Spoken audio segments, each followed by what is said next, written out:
Wesley Muhammad from the Nation of Islam, Dr. Wesley Muhammad. His credentials are too long to list, but just know that he is a black man and he loves black people. That is the most important thing. And I want to ask you, Brother Muhammad, how is it going? It's going well, man. I think if this pandemic has done any good, it would or should make each of us value daily life much more than Absolutely. we did prior. Those of us who have lost one, two, or many, certainly that's a lesson that is not lost on us. So a lot has blessed me and my family and loved ones with life and with health. And so all I can say is all praises are due to Allah God. Absolutely, absolutely. As you come in, be sure to hit the thumbs up button, like, share, subscribe, because we want this message that Brother Muhammad is about to tell to all of us to be spread. I understand that Dr. Wesley is not someone who will be brought on to mainstream media, so we want to make sure his voice is heard by all of our people, any and everywhere. So, Brother Muhammad, I want to ask you just to start off about your life, your upbringing, and lead me into. I know you went to Morehouse. Just talk to me about your upbringing, where you're from, going to Morehouse, and how that experience ultimately ended up changing your life. Yes, sir. Thank you. Um, Born in Detroit to the typical, what we call African American family. By typical, I mean both Christian and fatherless, unfortunately. That was my lot in life, if you will. And I was a Christian like the rest of my family. A time came in high school where, while I was not necessarily dissatisfied with being a Christian, I had questions. The Christians that I brought the questions to could not answer them. So they directed me to a scholar of the community. And I spent 2 hours with him, and life was never the same. I was a junior in high school. I went into his classroom on that day, a Christian with questions. I left a bitter atheist because the knowledge at that time was a bit too heavy for my handling. So in throwing out religion, I threw out the baby with the bathwater. I threw out God. I became an atheist. I was bitter because I was lied to. And I was in that state for about 2 years, my junior year and my senior year of high school. Then I went to Morehouse, a at this time not really a bitter atheist. The bitterness has subsided a bit, but I was a profoundly arrogant atheist. And I entered Morehouse College that way. But it was on the campus of Morehouse where I was introduced to the Muslims. And I heard a word from the Honorable Brother Minister Farrakhan that shook my atheism. Not only did I encounter the Muslims on campus, but very importantly, for the first time, I encountered the 5% Nation of Islam.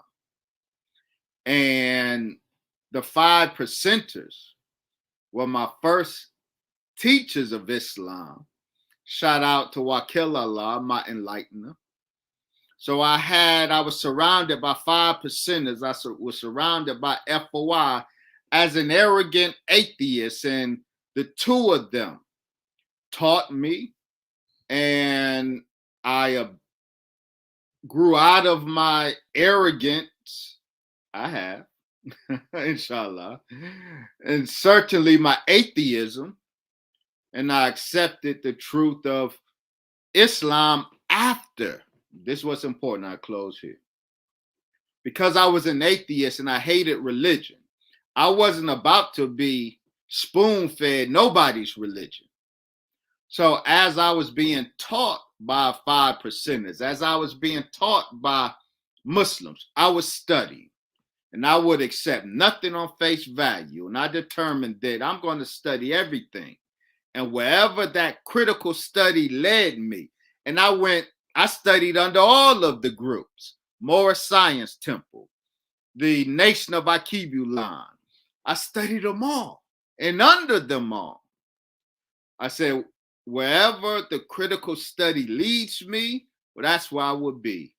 And that's where I am. With the Wow. Honorable Brother Minister Farrakhan in the Nation of Islam.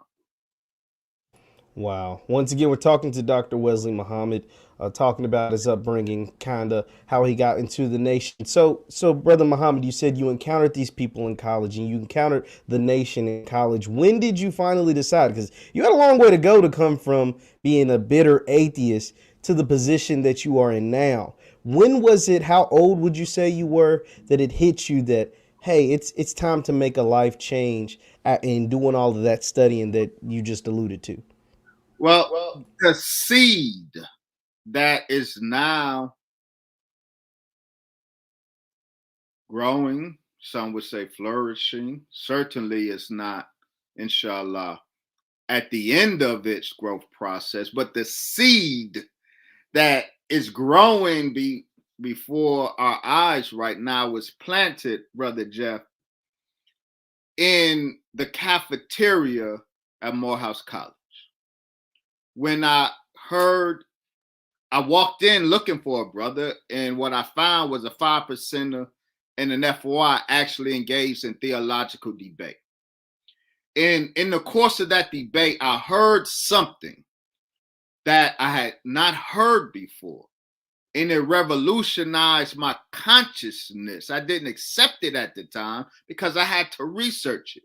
But by hearing it, when I heard that 5%er say, the black man is God, that had the effect on my soul as the white man is the devil had on Malcolm X.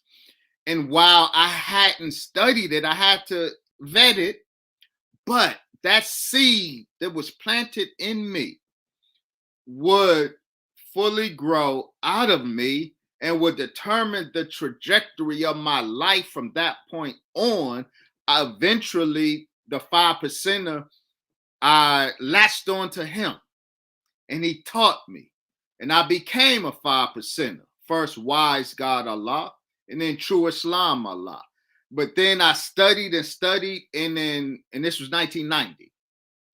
And then by 1992, May, I was ready to join the military training of men who belong to Islam in North America.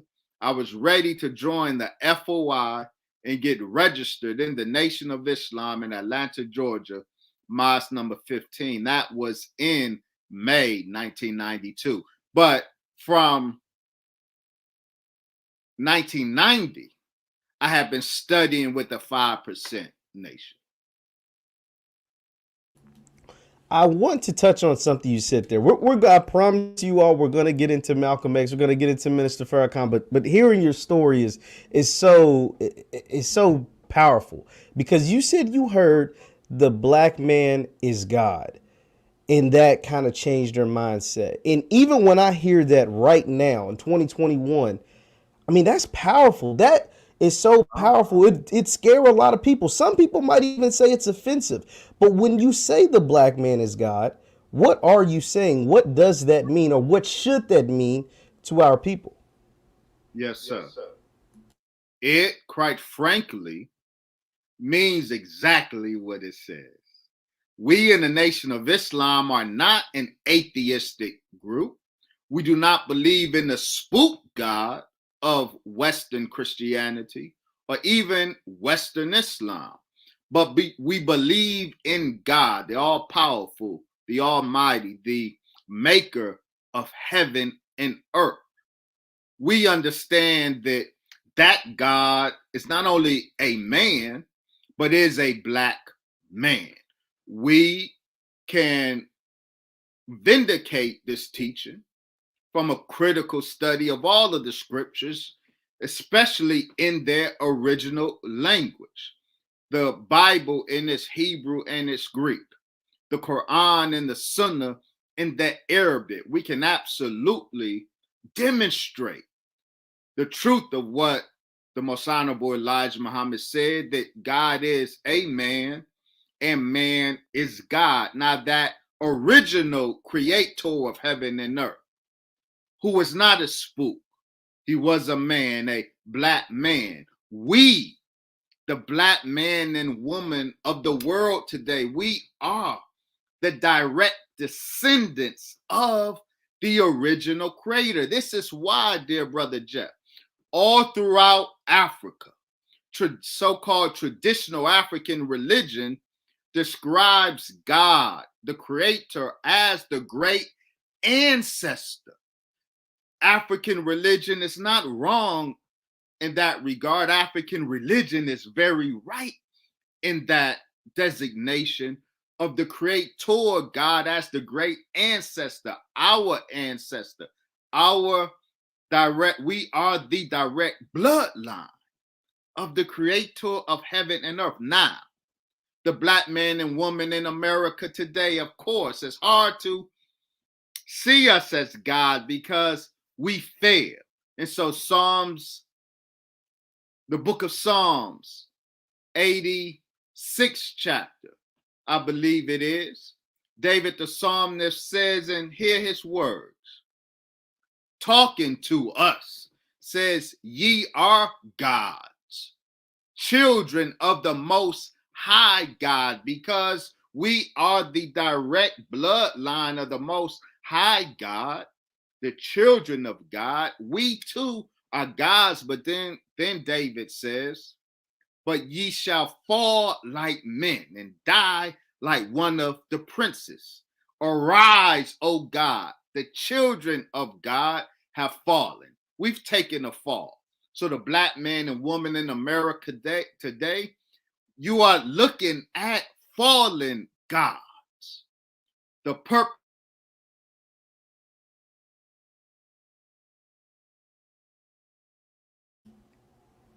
Dr. Wesley, did we lose you?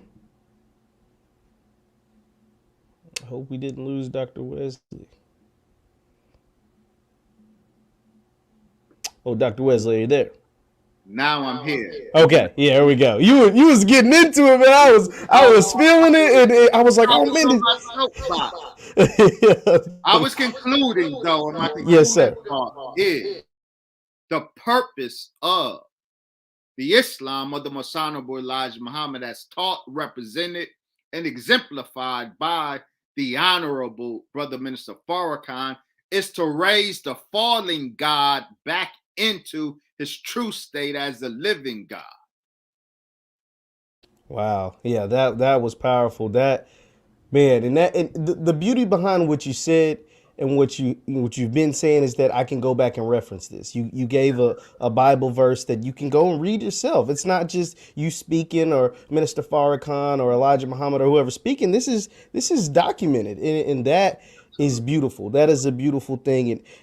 But to make a slight transition, you're talking about the nation. You're talking about some of your people. It comes out recently that the New York Times, the state of New York, the government, or whoever up in New York has exonerated 2 members of the Nation of Islam in the killing of Malcolm X. Now, you are one of the people that I know for a fact. Now, I know there's a ton of other people, but you have been saying this for as long. I saw a video back in February, and that is 9 months ago, and I'm sure you've said it many, many other times about who really did it and who wasn't a part of the assassination of Malcolm X. Just my question is, does this vindicate the nation in a way that you want, that publicly now the government is saying, oops, we arrested the wrong guys and we've been putting the blame on this organization for over 50 years?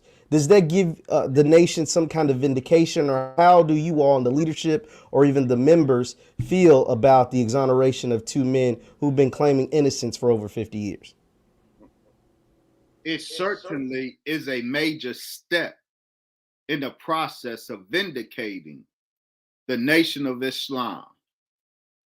the Most Honorable Elijah Muhammad and the Honorable Brother Minister Farrakhan. It is a big step in exonerating the nation.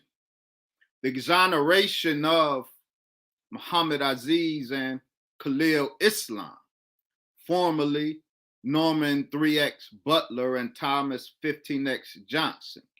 The exoneration of those two brothers that is so long overdue. We credit the District Attorney of New York today for undertaking the investigation that led them to their conclusion that these two brothers had nothing to do with the murder of Malcolm X. The Honorable Brother Minister Farrakhan has been stating he was there at that time. He has been stating from that day to this that those two brothers had nothing to do with the murder of Malcolm X.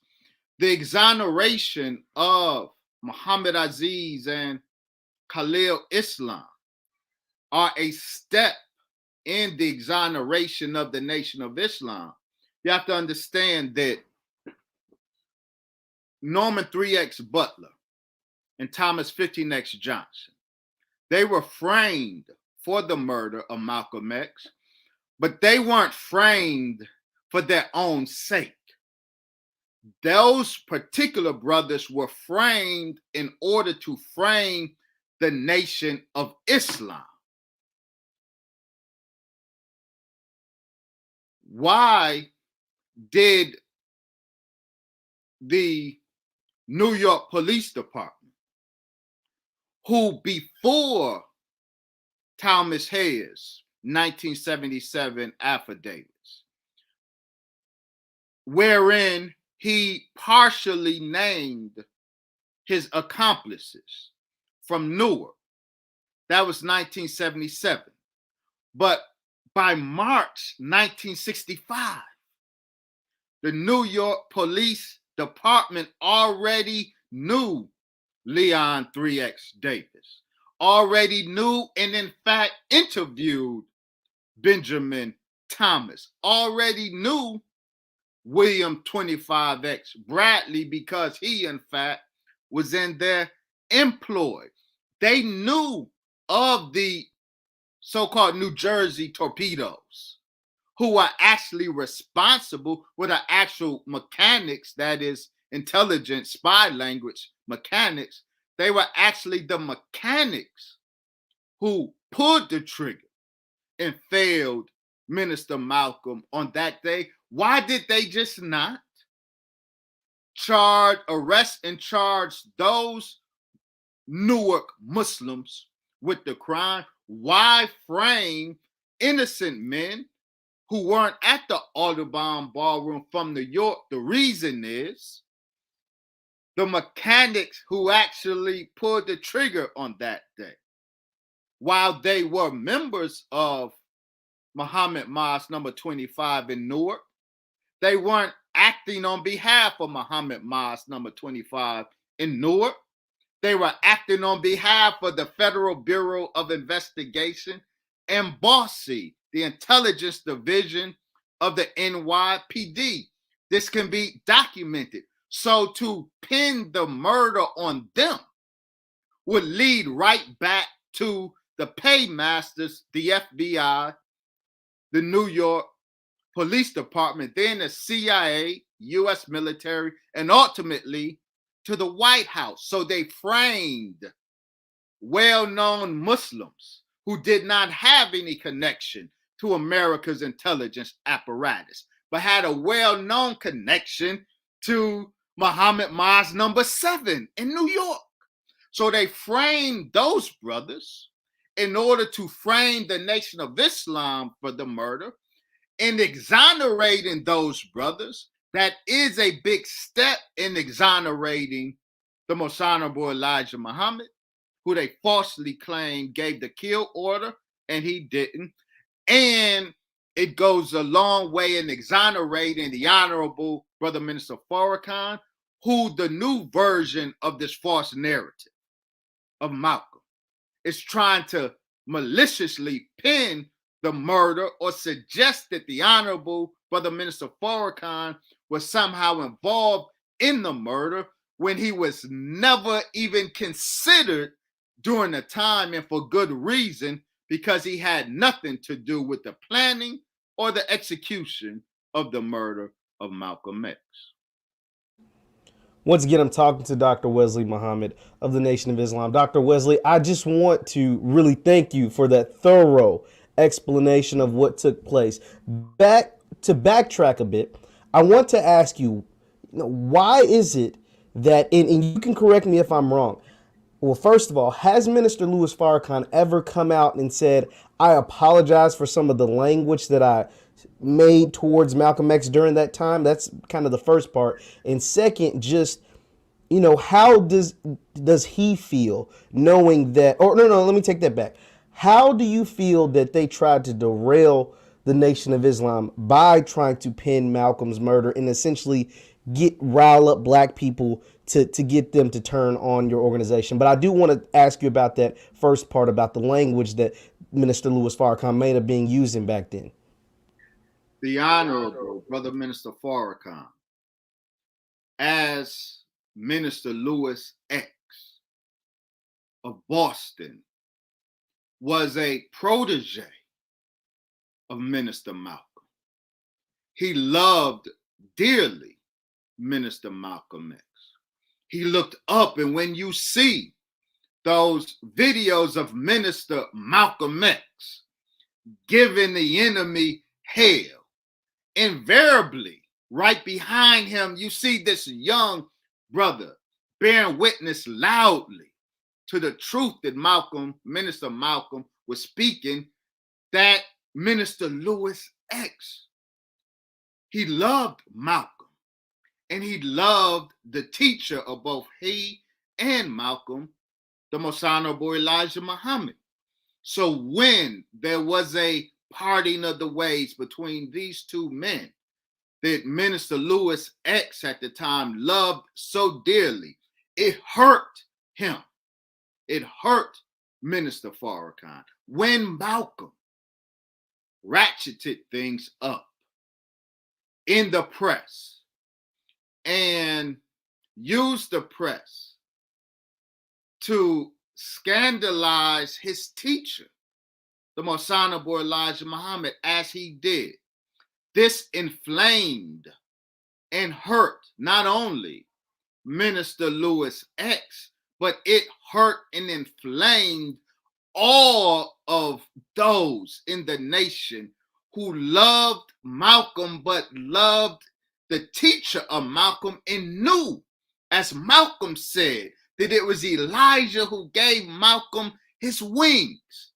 This is true. And Malcolm never stopped bearing witness that it was Elijah who gave him his wings, that he would soar, and we all loved his soaring. But when he made the decisions that he made to use the white media to attack the institution of the Honorable Elijah Muhammad like he did, it inflamed us. It hurt us, including the Honorable Minister Louis Farrakhan. Now, this is important about the language. And this is what is missed on almost all of the discourse on Malcolm. The language. There's all of this focus on the language and want the Muslims to apologize for the language that we use. Why did we use the language? It is because Malcolm, on his announcement, March 8th, 1964, he called, in his announcing his separation from the Nation of Islam, he called for his followers to organize rifle clubs. Malcolm and his men immediately began arming themselves. We in the Nation of Islam do not carry arms. We do not carry so much as a pen knife. It is against our religious law to have weapons in our home. So when Malcolm, on his separation, immediately started building an arsenal, this is true. And what folks don't know, before Muslims started attacking with words, there were physical altercations with Malcolm's men who came to Mosque number 7 with weapons drawn, and we don't have weapons. So Malcolm's men were flashing their guns at us, knowing we didn't have guns, was aggressing the Muslims, this is true, with weapons. This is what was going on behind the scenes while we weren't attacking Malcolm in the press. The Honorable Elijah Muhammad, there were physical altercations where Malcolm's men ran up on us with their weapons, and we took their weapons from them and beat them up. Facts. Now, there's physical altercations occurring now between Malcolm's men and FOI. Malcolm's armed men and unarmed FOI. The Honorable Elijah Muhammad sends down the instruction: leave Malcolm alone. Yes, some of the captains were saying Big Red need to be killed. That nigga Red, he need to be killed. Yes, that was said, and the Honorable Elijah Muhammad was hearing it, and he sent down the order to leave Malcolm alone. So, Malcolm's men has an arsenal of weapons that they are using to aggress on our space. And there's physical altercations between armed them and unarmed us. We're fighting. We get the order. We cannot touch Malcolm. We got to leave him alone. So the only thing we're left with is words, is language. And so while all of this is going on the streets, we could only express our love for our teacher in the face of all of this scandalizing of our teacher and physical altercations and aggression on the street with armed followers of Malcolm, and we can't touch Malcolm. So what we can do is just put pen to paper and defend our teacher against the scandalization and let off our steam against Malcolm, since we could not touch him per divine order. So those who want the minister to apologize, and he did absolutely express regret for saying words that contributed to an atmosphere not created by him, not even created by the Nation of Islam, an atmosphere that was created once Malcolm decided to use our enemy's press to scandalize his teacher. That created the atmosphere. We, the Muslims, absolutely contributed to that atmosphere, and the Honorable Minister Farrakhan absolutely expressed regret at contributing to an atmosphere in which the enemy of all of us can enter and throw the stone that he hoped would kill two birds. Absolutely. Absolutely. Once again, we're talking to Dr. Wesley Muhamad. Be sure to hit the thumbs up button, like, share, subscribe, because that is a story. Those are stories. Those are messages, Dr. Muhamad, that I've never heard before. I don't know if anybody in the chat, if you can acclaim that you've heard some of these things before, but what he is telling right now, I feel like is an exclusive. I feel like it's something that I've never heard. I want to say something on that point. I understand. Before folks started accusing me of fabricating, what we are saying is two sources. This is the report that I am working on. It's 630 pages. This is just the note. I'm working feverishly on distilling from these 630 pages of notes on the murder of Malcolm X, distilling 100 to 300 pages of document.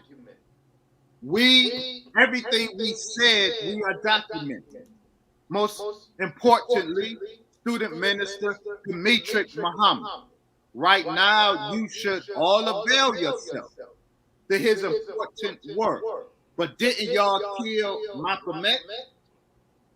Myth busting, the propaganda against the Nation of Islam.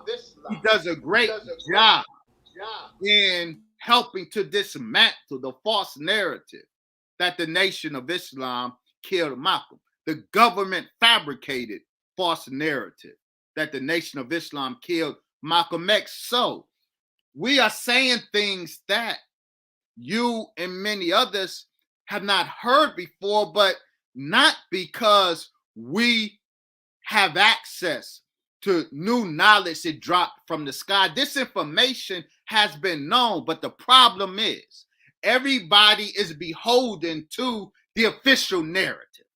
And the official narrative happens to be a lie, a government fabricated narrative, the popular narrative of Malcolm X that everybody is beholden to, blindly beholden to. It is government fabricated. So the truth that has been available all of these years, people who write on Malcolm X, and I have to cite these and I will close. See, these are the pillars of the Malcolm X narrative, the false Malcolm X narrative. Certainly regarding the assassination, Zach Condo's unraveling the assassination of Malcolm X. Carl Levin's The Judas Factor. Manny Marable's Malcolm X, and most recently, Les and Tamara Payne, The Dead Are Rising. These, and of course, we can't leave out Peter Goldman, The Death and Life of Malcolm X. These are the pillars of the false narrative of Malcolm X, and everybody is beholden to them, and they are very selective with their data. They omit key points of data, and they overemphasize or misrepresent other points of data. So if you haven't heard this, it's not because we are spinning this or because this data has not been around all of this time. You haven't heard it because the popular understanding is imprisoned within the government fabricated official false narrative of Malcolm X. Wow. Wow. Once again, I'm talking to Dr. Wesley Muhamad. Be sure to hit the thumbs up button, like, share, subscribe to your friends, because this message needs to continue to get out. This message needs to continue to be spread. Now, Dr. Wesley, after the killing, we're going to move on, I promise, but you're so interesting. You have so much knowledge that I have to continue to ask about that. After the death of Malcolm X, the Nation of Islam, honestly, before the death of Malcolm X, the Nation of Islam was riding really high, I will say, in a sense of notoriety, in a sense of grabbing members. I'm from Louisville, Kentucky, and so obviously one of the most famous athletes in the history of the world is Muhammad Ali, and they didn't want a Nation of Islam member to be world champion. I've done and researched a ton of stuff about Ali and what took place when he was converting over from Cassius Clay to Muhammad Ali. I'm saying that to say, after the death of Malcolm X and pinning the murder a year later on members of the nation could have dissolved. I mean, there's a ton of organizations that were around. I'm wearing a Black Panther shirt right now that were around and very, very prevalent in the 60s that isn't around anymore. But somehow the nation was able to move past that. Every organization's had its bumps and bruises, But to continue, you can correct me if I'm wrong, but to be as strong as ever in 2021, just how was it that your organization was able to withstand the death of Malcolm, withstand the death of Elijah Muhammad, and somehow, some way, members like yourself, Nuri Muhammad, Ben X, 19 Keys, etc., continue to uplift the organization to maybe its strongest point ever in history? Thank you for that question. And thank you for that acknowledgement. It's very important because part of the false narrative is that the Nation of Islam came with Malcolm and it died with Malcolm. That Malcolm brought all of the numbers, and upon his death, the Nation of Islam swiveled until 1975, experiencing the breathing of its final breath. Nothing could be further from the truth. Malcolm X never had numbers, not from the Nation of Islam in terms of when he left. He didn't take many from the Nation of Islam. The Nation of Islam's numbers continue to increase. And I have, Brother Jeff, I have 1968 FBI documents with the FBI lamenting the failure of all of their COINTELPRO programs directed at the Nation of Islam, including their use of Malcolm against the Honorable Elijah Muhammad, and their fabricating the feud between the Nation of Islam and Malcolm X, resulting in his death. The FBI takes credit for both of those, but lament that none of their programs against the Honorable Elijah Muhammad were successful. Why was it not successful? And why, of all of the targets of the FBI's counterintelligence program, all of the targets were successfully destroyed by the FBI, including the Nation of Islam, but none ultimately in 1975, but none were able to resurrect. None were able to have a presence today as we had the presence then. No other group has as commanding a presence after being targeted by COINTELPRO like the Nation of Islam has. Why? It is because, dear brother Jeff, the Nation of Islam was never a political organization, a source of conflict between Malcolm X and his teacher, the Most Honorable Elijah Muhammad. Malcolm wanted a political organization, but the Nation of Islam was never that. The Nation of Islam is a movement established by God himself. The Most Honorable Elijah Muhammad was not and is not a black leader. He was then the messenger of God. I think the fact that the Nation of Islam is the only group targeted by COINTELPRO who has a strong life after such targeting, the only one, I think that goes a long way in validating the point that the Nation of Islam isn't a secular organized organization, but we are a divinely organized and backed organization or movement.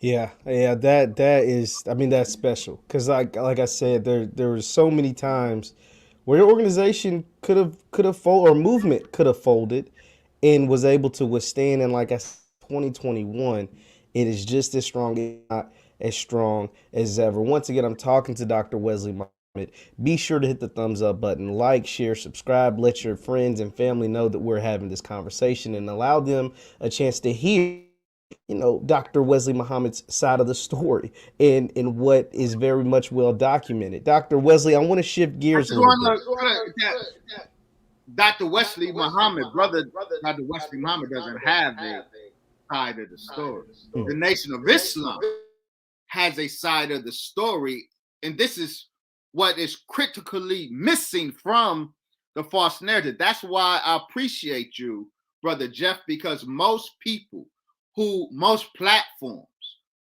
who discuss Malcolm X, they go out of their way to leave the perspective of the Nation of Islam out of that conversation. They don't want to hear from us. The Nation of Islam has a side of the story, and the recent exoneration of Muhammad Aziz and Khalil Islam validates our side of the story. Brother Muhammad, you don't have to explain to me. I understand. I read history. I look at it like, how can I take the word of our oppressor?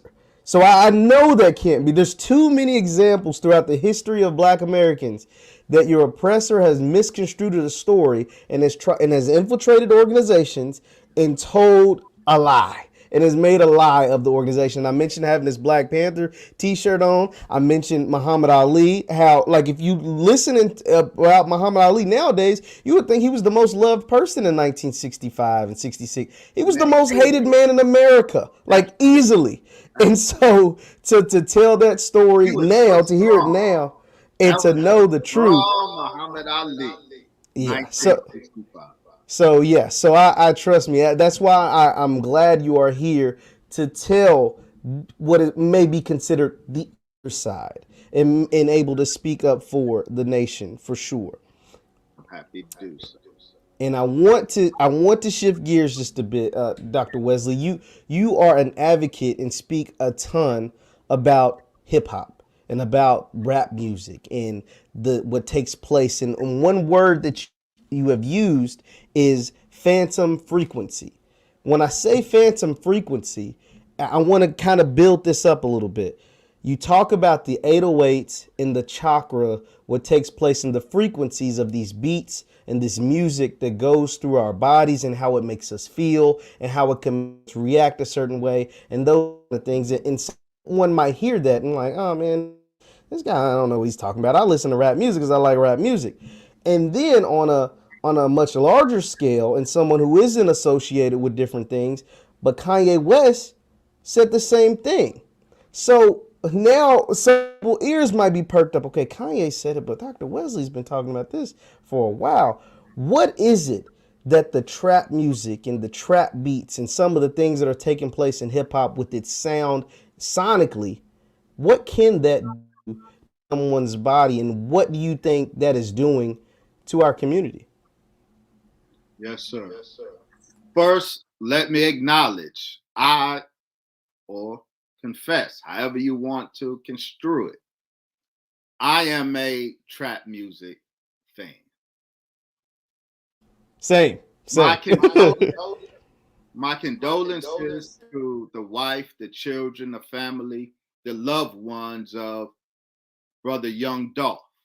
I have said publicly I am a Young Dolph fan. The problem in terms of our overall discussion of the weaponization of frequency, and we spoke about 808, I want to be real clear. In that regard, the problem isn't the 808 drum. The problem is the weaponization of the 808 drum against Black listeners. What do I mean by that? Global African culture understood the science of music, the science of frequency in particular, almost sacred ritual performances aimed at inducing alternate states of consciousness for spiritual purposes.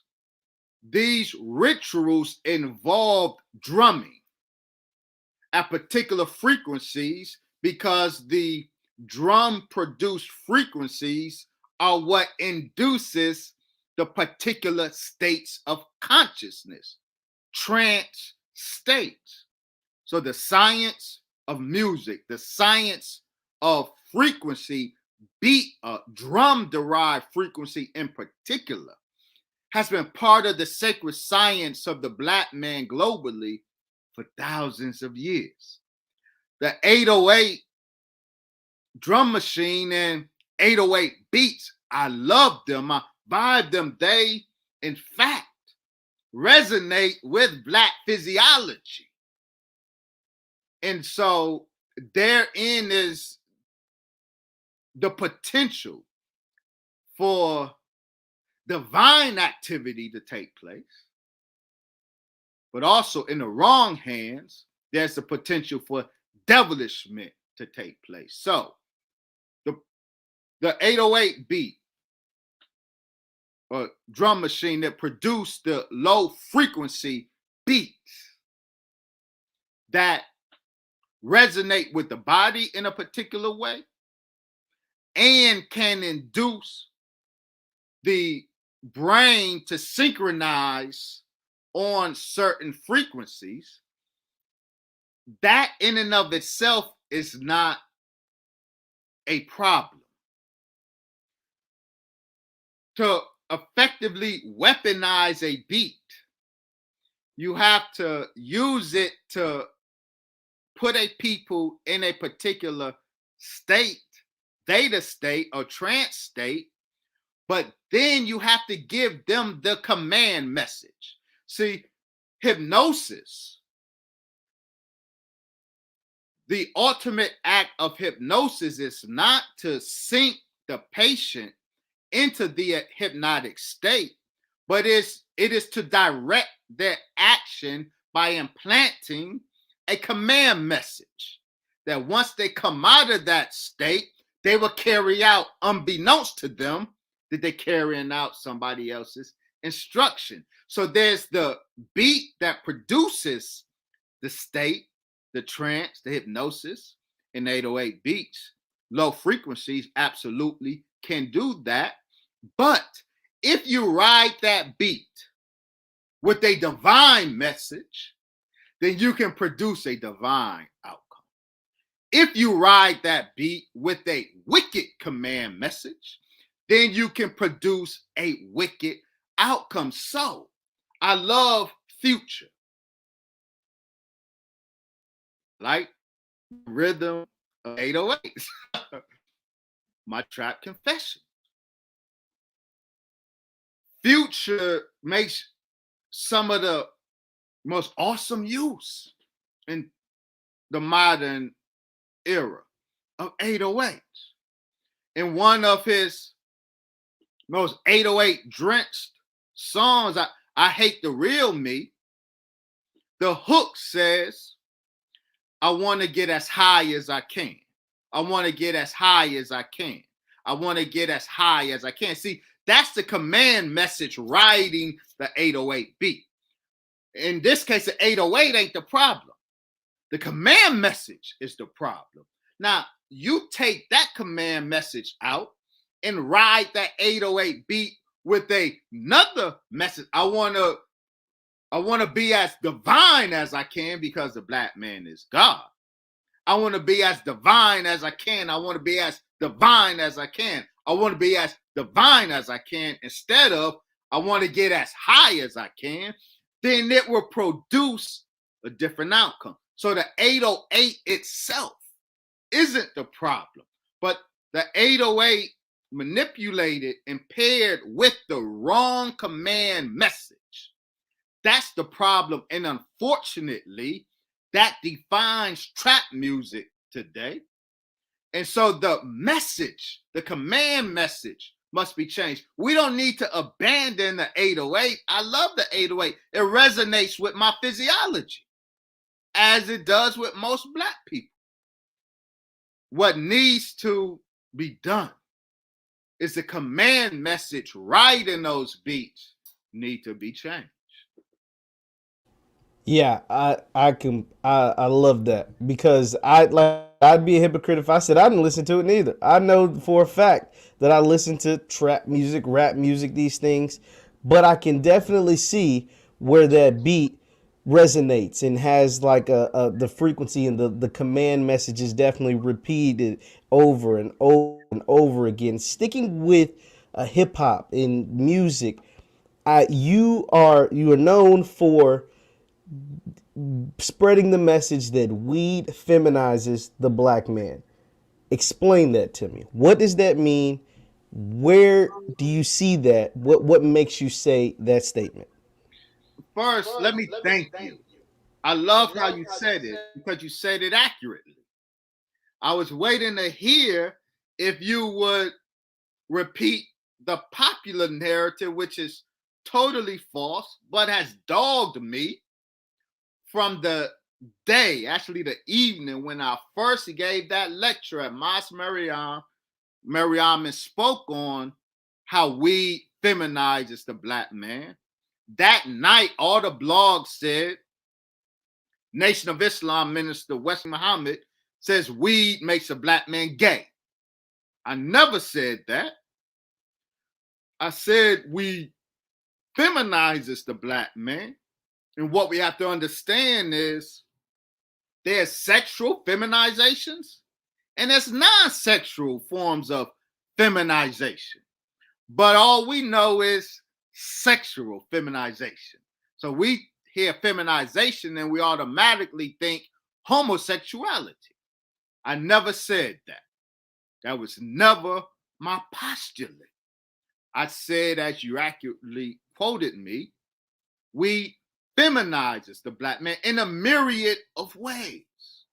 Now, what I spoke on then and what was the easiest illustration of how weed feminizes the Black man is the hyper emotional state that it produces in us. Homosexuality isn't a sign, the greatest sign of weed feminizing the Black man. Hyper emotionality is, because this new form of marijuana, which is not God's holy herb or herb, cannabis. Ain't nobody smoking God's cannabis today, to be real clear. Ain't nobody smoking. I don't care if you grow it, you plant seeds in your own backyard. The seed that you put in your backyard was a seed generated in a laboratory, ultimately. The marijuana, with this excessive level of THC and this diminished level of CBD, this is a grafted product. And the first such grafting occurred in the laboratories of the U.S. Army Chemical Corps under a program called Conquer by Cannabis. The U.S. Army in the 60s studied and manipulated marijuana for the purpose of conquering target enemy groups. First, their own youth who were rising up on the college campuses against the Vietnam War, they were the first victims of weaponized weed. It wasn't even Black people. The first victims of weaponized weed in this country were the sons of daughters of the elite of this country. The flower people are a gross product of the U.S. military and White House, targeting the anti-war movement that erupted on the campuses. And they dropped this weaponized weed on them and just made them crazy. One result of that are the flower people, the peaceniks. So what the excessive levels of THC does, that is the signature of all of the weed smoked today, that excessive THC, it does a couple of things. It diminishes testosterone in men. That's very important. Testosterone is, as we have documented, let me get this. As we documented in 800 pages and 2,000 footnotes, Understanding the Assault, Volume 2, The Pot Plot, Marijuana, Hip Hop, and the Scientific Assault on Black America, that excessive synthetic THC, because it's not natural, when we ingest it, inhale it, or ingest it in brownies, that excessive THC diminishes testosterone in men, and testosterone is the power hormone in men. It also reconfigures the cerebral blood profile of the male smoker. And so emotionality, men and women have different emotional profiles because we have a different cerebral blood flow profile. The levels of blood flow in the brain in particular areas differ between men and women. And this difference accounts for the different emotional profiles between men and women. Weed smoking, chronic weed smoking, this new weed with the excessive THC, it rearranges the cerebral blood flow of the male smoker. And so the cerebral blood flow of the male smoker mirrors that of a female. And this is why the emotional profile of a chronic user of this weed mirrors the emotional profile of women. That's what I was talking about, the hyper emotionality of men, not homosexuality. I didn't go there. I didn't say that. And so let me say this on that point. No, I would have never then or now contemplated smoking weed turning a grown man gay. I would have never contemplated that then, and I could never contemplate that now. It is the case, however, that a fetus in the womb of a woman absolutely can be set on a course of homosexuality and even transgenderism if that mother ingests this synthetic THC while she's carrying that child. That absolutely is a fact. But I do not suspect any grown man smoking a blunt will automatically have all of a sudden desires for another man. That is not my narrative. I'm glad you were able to make that very clear, make that very distinct for anyone who tried to misconstrue your words. See, this is what this is for, Dr. Muhammad. This is for you to come in and clear your name, even though you don't have to clear your name. You certified out here. Let's just make it real. But still, to tell it like it is, like, yo, y'all twisting up my words. This is what I said then. This is what I'm saying now. And I promise you, at least on this platform, I can't speak for anybody else, but on this platform, we don't twist words. We go right to the horse's mouth, and we want to hear you. I promise you, I was listening with how you expressed it, and you said it right, and it took thought, because the popular narrative, we make you gay. And so it falls off the tongue easily. I get it. I would not have been mad at you. I would have corrected you, but I would not have been mad at you because I understand how easy it is. But you kept your brother's words right, and I appreciate you for that. Thank you. I appreciate you, Dr. Muhammad. I don't want to keep you all night, but there are a few more things that I want to ask you about. I want to talk about, we'll switch gears a little bit more here. I want to talk to you about the Honorable Minister Louis Farrakhan. Minister Louis Farrakhan is someone that I see as, one of the great heroes of the black community in the history of black men, at least here in America. But that is not the mainstream narrative of Louis Farrakhan. If you say Louis Farrakhan on any major platform, hell, even on YouTube, you might get banned. They've banned him from social media platforms. Anytime anyone says that they are associated with or admire Minister Louis Farrakhan, they get admonished in the public, they get talked about and thrown down to the wolves and their name dragged through the mud.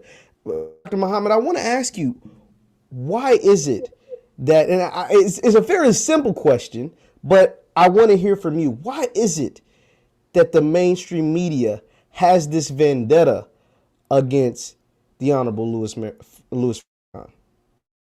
Yes, sir. Thank you for that very important question. What most people don't know is that the aim of this world is to kill the messenger of God. People study secret societies and covert operations, and all of this is good, but most don't get to the deepest level of the rabbit hole. The deepest level of the rabbit hole with these secret societies and deep states and covert operations, the deepest level is this. This world's aim is to kill the messenger of God.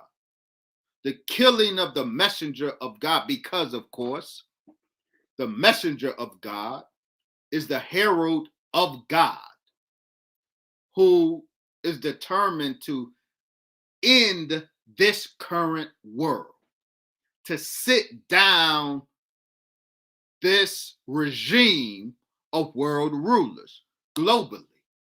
So when the world rulers recognize the messenger of God in their midst, their aim is to kill him.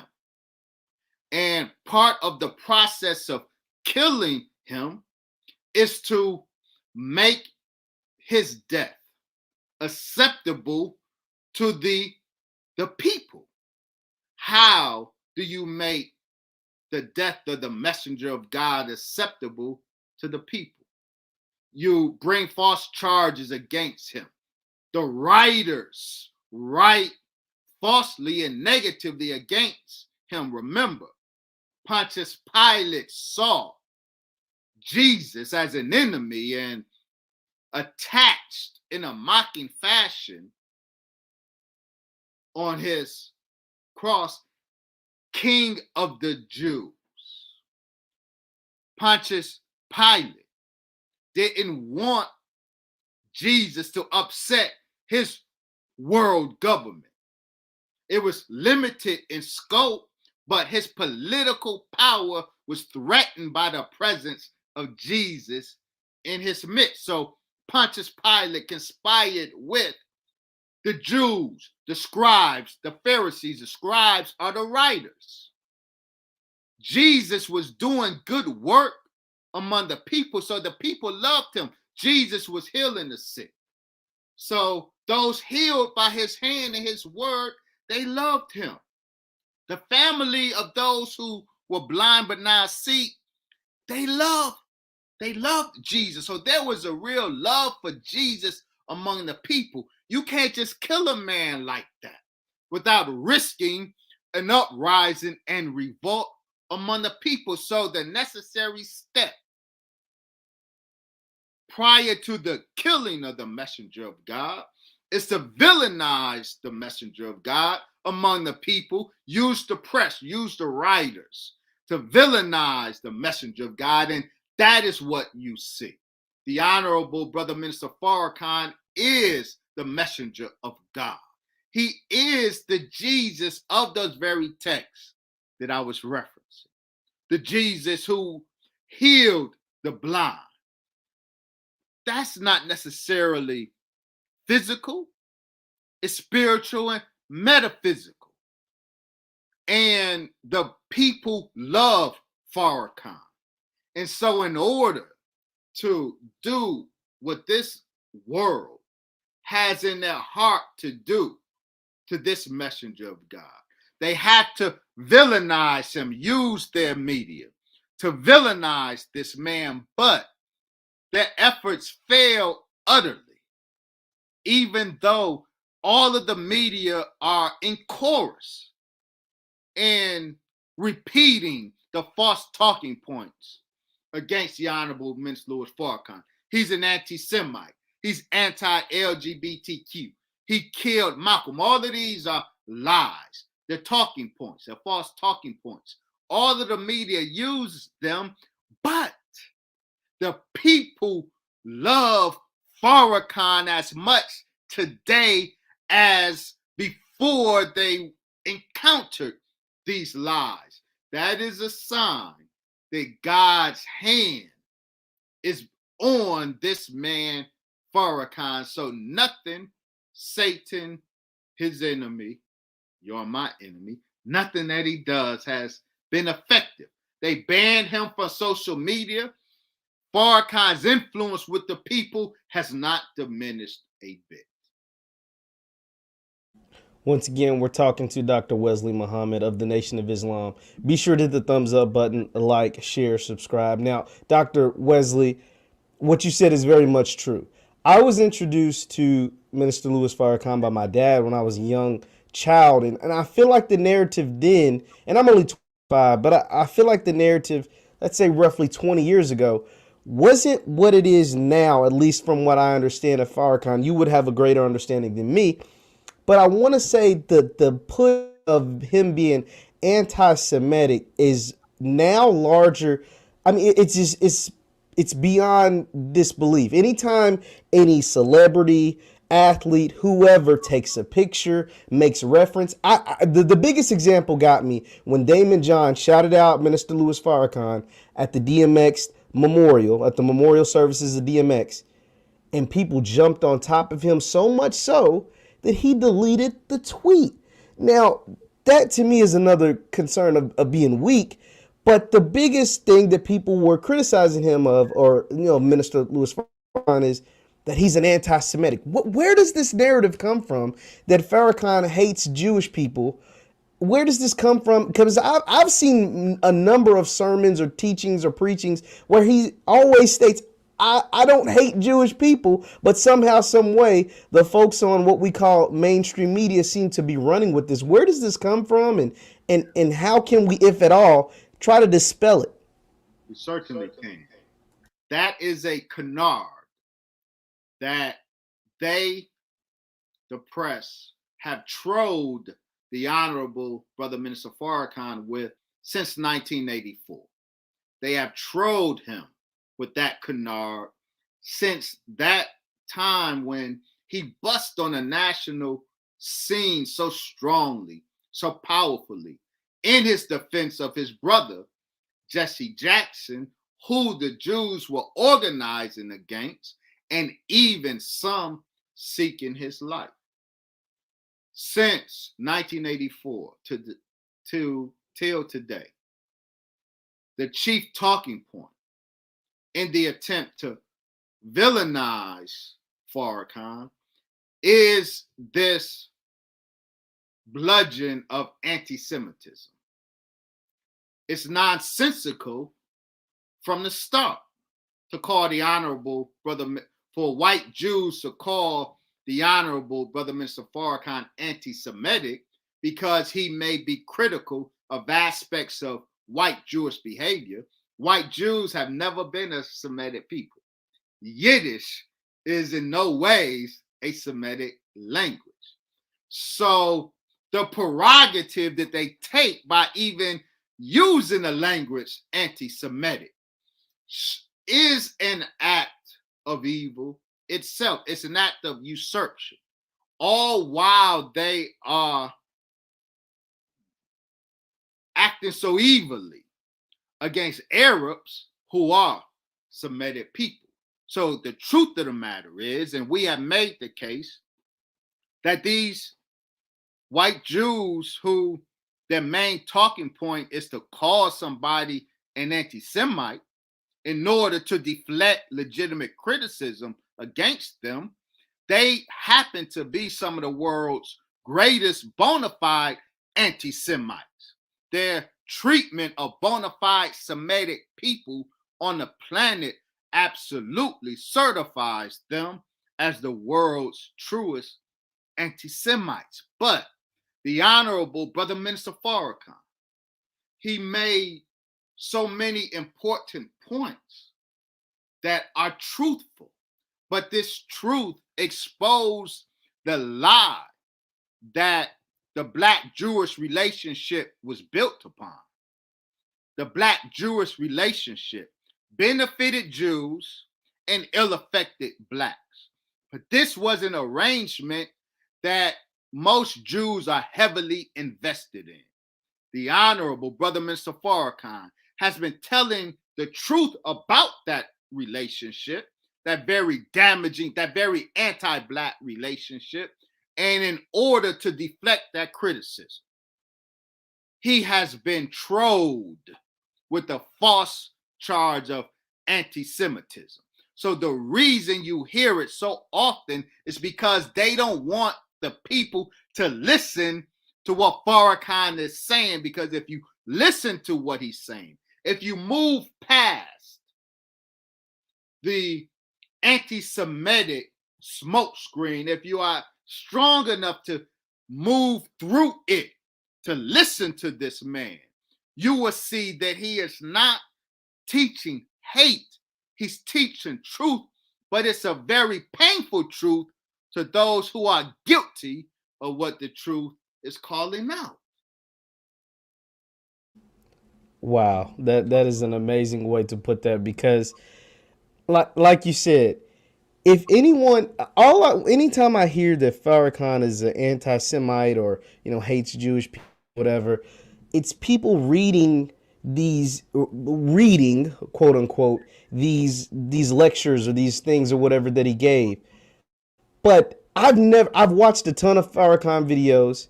You are in direct connection with the minister, and I've never once in all of these videos heard him say that he hates Jews. Ever heard it? Mr. Louis Farrakhan is absolutely not a hateful man. He is a man of love, not the cheap love that most of us know or engage in or seek to engage in. Farrakhan's love is that divine love, the love of God, because Farrakhan's heart is a heart made after the heart of God himself. Farrakhan is not anti-LGBTQ. That's the new canard, because, of course, the gay mafia is rivaling the Jewish mafia in terms of power of perception of the people. you about to get us banned off the internet with that one. That's real. So now the new canard is, because we've been beaten down so effectively, the canard that he is an anti-Semite. So now the new canard is he's anti-LGBTQ. He is not. He does not allow us to be. We write. Allah has blessed me to write and document the scientific origins. By scientific, I mean wicked science. The wicked scientific origins of much of the Black LGBTQ phenomenon today. But in documenting that, the Honorable Brother Minister Farrakhan, my teacher, my life coach, he admonishes me, he teaches me and us, we cannot even give the impression that we are hateful of our people who happen to be LGBTQ. Farrakhan loves all Black people, regardless of the state that we meet him in, and every single one of us, starting with me, meet him in a state that we want to be brought up out of. So Farrakhan is a lover of people. He has the heart of God. Now, God's heart, as he loves the world. God so loved the world, but it wasn't the world of rulership that prevailed. The world that God loved was the world that was to come, that he sent his son and sacrificed his son in order to bring into existence the world of righteousness. God loves that world and all of the people who qualify for that world, and that is black, and there are some whites, and there are some Jews who qualify for that world that God loves, and all of us who love God love those whom God loves. But this world, God don't love it, nor does Farrakhan love it. This world is the world of Satan. God don't love Satan. Farrakhan don't love Satan. And Brother Wesley don't love Satan. And Brother Jeff don't love Satan either. I'm gonna throw that out there too. I would say that too. I mean, don't leave me out. Yes, sir. Yes. No, Brother Wesley, I want to ask you this. When you don't have to call out anyone, you can let me do it. But when you hear of instances, like I said, where a celebrity, an athlete, a person of prominence, a person who has a large following or whatever, post a picture, post a Farrakhan quote, post a clip or whatever, and then they get all this backlash, and then they delete it, or then they say, "Oh, I don't promote hate of any group of people or all these things," and they kind of publicly bash him after just praising him, but they're only doing it because of what came with it. How does that make him feel? How does that make members of the nation feel? How does that, like, because I understand he's been dealing with it for a long time now, but he is human, and you all are human, and this is, your leader. How does that make you feel when you know how great he is? I know how great he is, and hell, even these people know how great he is, but the masses has scared them into buckling and to denounce a man who was a black icon. I promise you, it hurts us who follow him way more than it affects him. The Honorable Elijah Muhammad said of his chief minister, the Honorable Mr. Louis Farrakhan. The Honorable Elijah Muhammad said that this world can't bother his minister, the Honorable Brother Minister Farrakhan. Farrakhan is unbothered by the wiles of Satan. Brother Wesley is bothered.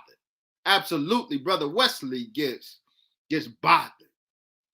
When I see that, I call it switching. The black community has criminalized and villainized snitching. I've suggested that we should criminalize switching. What is switching? It's what you just described. Black people who know the good works of Farrakhan and acknowledge the good works of Farrakhan, but then when Satan approaches them, they switch up. Now, switching bothers me. It doesn't bother the Honorable Brother Minister Farrakhan. He understands. And I am trying to grow, rise above my emotions into the thinking of God and take his color. But switching absolutely bothers me, but I understand it. What Satan, what these people, what their intent is when a black or white person acknowledges the goodness of the Honorable Brother Minister Farrakhan, when they are pounced upon, the aim is to send a message that there is a heavy price to pay to support Farrakhan. The aim is to isolate Farrakhan. They want to isolate him so that when they make their move, he will not, they hope, have no support from the people. And so their method of isolating him is to make it costly to publicly support him. So all of those black or white who would dare to acknowledge the obvious, that this is a good man. Anyone who would dare acknowledge the obvious, The aim is to make the penalty so high, pounce on them so hard that nobody would want to come out and show the minister support. But the masses of the people see that and see right through it. So while those who are pounced upon, some of them switch up. I won't speak of them because I'm not on my father's level yet. I feel some type of way. But trust, he's unbothered by that. He's been doing this a long time. He loves Black people. He has loved Black people despite the hate that Black people give all leaders who try to help us. We wear Black lovers of us, we wear them down with Black hate. He has been doing this for 60 years. He has endured it for 60 years. He's unbothered by it today. He understands the bigger picture. So switching don't bother him, even though it still bothers me and many of us with him. I don't blame you. It bothers me too. I'm not even a member. I just hate the fact that this man. You see, the lifting of certain Black leaders because through the years, because they've been gone for so long, the narrative gets to changing. Whether that's Martin Luther King, whether that's Malcolm X, so on and so forth. So many Black leaders, their message has been altered and screwed in the mainstream media as opposed to what they really were saying. But it's because their lives were taken and they weren't here to speak for themselves. Where Farrakhan's been here the entire time, and there's no construing messenger. And there's no construing a message when the person is live and well and can tell you that ain't true. Like you know what I'm saying? Like that is totally so. That's why I hate the fact that there's so many Black people of influence who may even really love Farrakhan, but they do in silence, or they do it in the shadows, or even when they do it in public, they're bashed so much to where they have to now. Not only do they have to take back what they said that was the truth, because I made this point the other day broadcast. I said when you hear the messages of Black excellence and Black leaders and people that just make sense and that resonates with you, like you can't ignore it. It's like catching the virus, right? Like you're stuck with it, and you're stuck with it forever. It's something you can't get rid of. So when I listen to Minister Louis Farrakhan and these messages that he said 30 years ago, right? Like some of them are 30 years ago, 40 years ago in the 80s and 90s. I cannot nothing but love and admire this man because he's been teaching that for, like you said, 60 years. And so I think if more people continue to be introduced to his preachings, and they don't have to come to the nation, but to hear his preachings and hear what he has to say, they would feel the same way I do. And any chance that he may get that chance to be in a mainstream spotlight, they take away his social media. They take away the capital of these people who may highlight him. And that to me is a crying shame for our people. What you just described is precisely why they do their best to cover him with such an ugly blanket, because they know his love longevity overpowered Black hesitancy regarding him. Any Black person who is able to encounter him, they talk about Black hesitancy with this vaccine. They have created a Black hesitancy toward the Honorable Brother Mr. Farrakhan. They tried to. But they know that it's paper thin, that the only thing that has to happen is a Black person to actually listen to him. For a Black person to actually have access to him, and that hesitancy towards him will disappear. So they want to keep Black people away from him. In order for their lie to be effective, they have to keep Black people from him, keep us from listening to him, keep us from being impacted by his love. And because once we actually hear him, see him, experience Farrakhan, the hesitancy is gone, the lie evaporates. You are absolutely right. You are absolutely right, and that is why, as long as I have breath in my body, I will never say a bad word about the minister because he is someone that impacts me as well. Dr. Wesley, I've kept you for a very long time, but I've enjoyed every second of this conversation. I want to, just personally thank you once again for coming on to our platform, for speaking with me, for dispelling a lot of rumors, for clearing your name, for to tell the truth, to tell the Nation of Islam side and things. And I just want to say thank you. And if you have any words, please go ahead and share. Tremendously honored, Brother Jeff, to you, to my brother, Dr. Boyce Watkins. I'm a great admirer, respecter of, and I love him.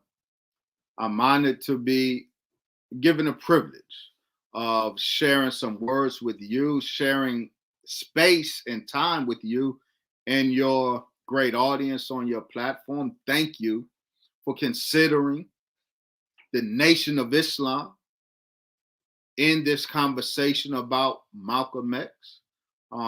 The courage and integrity that you showed tonight, Brother Jeff, has endeared you to me for a long time. So I appreciate you, and I pray that Allah blesses you with continued success. Thank you so much, Dr. Wesley. You can find Dr. Wesley right here at drwesley.online. That's www.drwesleyonline. He has products, sermons, books, all kinds of things that you can find right there on his website. Thank you all for tuning in tonight. Be sure to hit the thumbs up button on your way out. I appreciate it once again, Dr. Wesley, and we